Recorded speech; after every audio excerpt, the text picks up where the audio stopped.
किती simple recipe आहे. तुमच्या घरात रवा आहे, मैदा आहे, परत तूप आहे, पिठी साखर आहे, बेकिंग सोडा आहे, बेकिंग पावडर आहे, सगळ्या वस्तू आहे तुमच्या घरात.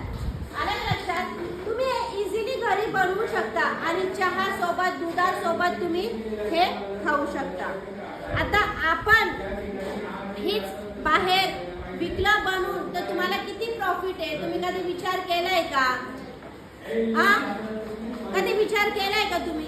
खूप प्रॉफिट आहे. तुम्ही जर हे बनवून बेकरीमध्ये भाजायला नेलं तरी तुम्हाला ते तुम्ही जर विकले 1-1 किलो, अर्धा किलो तरी खूप फायदा आहे. आणि असेच बनतील. घरी बनवून घ्यायचं आणि बेकरीमध्ये जायचं, त्यांना आम्हाला भाजून द्या. ते काय 20-30 रुपये काय 1 किलोचे असतं, मागे असतं, तेवढं तुम्ही करायचंय. आलं लक्षात? आणि बघा ना किती छान बनले. असेच तुमचे पण बनणार. मी काहीच केलं नाही, तुमच्या समोरच सगळे इन्ग्रेडियंट्स टाकले. आलं का लक्षात? इथं काहीच नाही, मी तुमच्या समोर हे सगळ्या वस्तू टाकलेले. आणि जर तुम्हाला वाटतंय वेलची पूड काय अजून काहीतरी टाकायचंय, बदाम काजू तुम्ही टाकू शकता, खव्या पण टाकू शकता. खव्याचे अजून पण छान बनतात. तुम्ही भरपूर करू शकता बाळांनो. प्लीज तुम्ही लक्ष द्या आणि मस्तपैकी बनवा.